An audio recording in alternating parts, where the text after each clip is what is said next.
ஏம்மா இன்னைக்கு பார்த்தீங்கன்னா கருப்பட்டி வேறு காலியாகிட்டு பார்த்தீங்களா, அதனால் காலைல கடுங்காப்பி போடல. ஆனால் 11 மணி ஆனால் எனக்கு காப்பி குடிக்கணும் போல் இருக்கும். நான் என்ன செய்யன்னு யோசித்து பார்த்தேன். அப்புறம் வந்து இந்த கருப்பட்டி விற்கானே தான் சுக்கு கருப்பட்டி ஒன்று விற்பாவ. அது வந்து சுக்கு எல்லாமே அவியிலே கலந்து வச்சுருப்பாவ, சுக்கு ஏலக்கலாம்.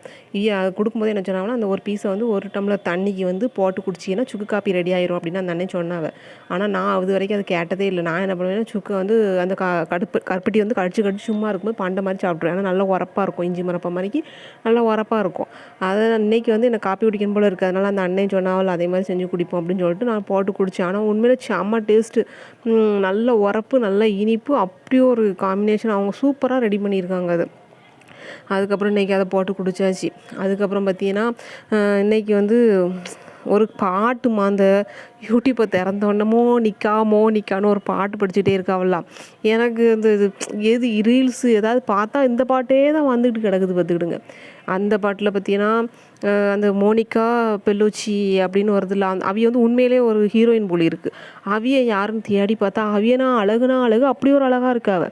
இந்த நெல்லிக்காய் வந்து எங்கள் வீட்டுக்காரையை வந்து 3 நாள் ஆகுது, 3 நாளாக வாங்கி வந்து ஆகுது. அதை நான் என்ன பண்ணிட்டேன், 3 நாளாக ஃப்ரிட்ஜிலே கிடந்து இன்னைக்கு செய்வோம் நாளைக்கு செய்வோன்னு பின்னாடி அப்படியே மறந்துக்கல சோம்பேத்தனத்தில் வச்சுருந்தோமா, டைம் செட் ஆகலன்ட்டு. அதுக்கப்புறம் பார்த்தீங்கன்னா அதில் ஒரு நெல்லிக்காய் வேஸ்ட்டாக போய்ட்டு, நம்ம என்றைக்கு ஒரு வேலையை நாளைக்குன்னு தள்ளி போடுதோமோ அது வந்து நமக்கு நஷ்டத்தில் தான் முடியும் அப்படிங்கிறது தெரிஞ்சு போச்சு. 1.5 நெல்லிக்காய் இதாக அழுவி போய்ட்டு தூர போட்டு மிச்சது தான் காய போடுது. இந்த சீனி இல்லைன்னா வெள்ளத்தில் ஊற போட்டு காய போட்டாக்கா சூப்பர் நெல்லிக்காய் ரெடி ஆயிரும். ஏற்கனவே நான் காய போட்டு வச்சுருக்கேன், அதனால் இதையும் வீணாக்கிடக்கூடாதுன்னு சொல்லிட்டு காயப்படுறதுக்கு ரெடி பண்ணிக்கிட்டு இருக்கேன் பார்த்துக்கிடுங்க.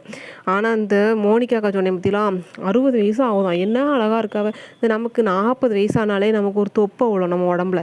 இப்போ லேடிஸ் ஜென்ஸுக்காக நமக்கு தெரியாது, நமக்கு லேடிஸுக்கு வந்து ஒரு தொப்பை விழும்.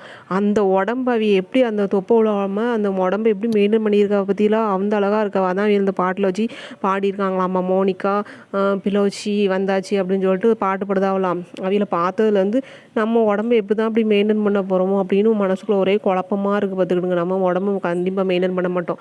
நம்ம எந்திரிச்சு ஒரு 10 கிலோமீட்டர் நடக்கணும்னா ஒரு கிலோமீட்டர் நடக்கணுனாலே நமக்கு மூச்சு வாங்குது.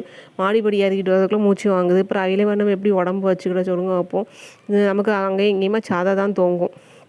எக்ஸசைஸு இது வந்து ஊருக்குள்ளே எங்கே எக்ஸசைஸ் பண்ண போவோம். நமக்கு வீட்டு வேலையை பார்க்க, துணி துவைக்க, காய போட, சோத்த போங்க, பாத்திரம் கழுவ, அப்புறம் அந்த பாத்திரத்தை எடுத்து வைக்க, இப்படி தான் நமக்கு நேரம் போயிட்டுருக்கு. மிச்சம் இருக்கிற நேரத்தில் கொஞ்சம் நேரத்துக்கு பீடியை சுற்ற, ஒரு 100 கிடைக்குமா 50 கிடைக்குமான்னு பீடியை சுற்றன்னு இப்படி தானே ஓடிட்டு இருக்கோம். இதில் நம்ம உடம்பு என்னைக்கு மோனிகா பெல்லோச்சி மாதிரி ஆக்க போகிறோம்னு தெரியல. 60 வயசில் லோடன்னு ஒரு கம்பை பிடிச்சிட்டு தான் நடப்போம் புள்ளி இருக்குது. அந்த மாதிரி தான் இருக்குது. இந்த ரேஷன் கடை சீனியும் பார்த்தீங்கன்னா வாங்கி 1 வாரம் ஆகுது, 1 வாரத்துக்கு மேலே ஆகுது. இன்றைக்கி தான் தட்டி வச்சுருக்கு. ரொம்ப சோம்பேறி ஆகிட்டேன் பார்த்துக்கிடுங்க.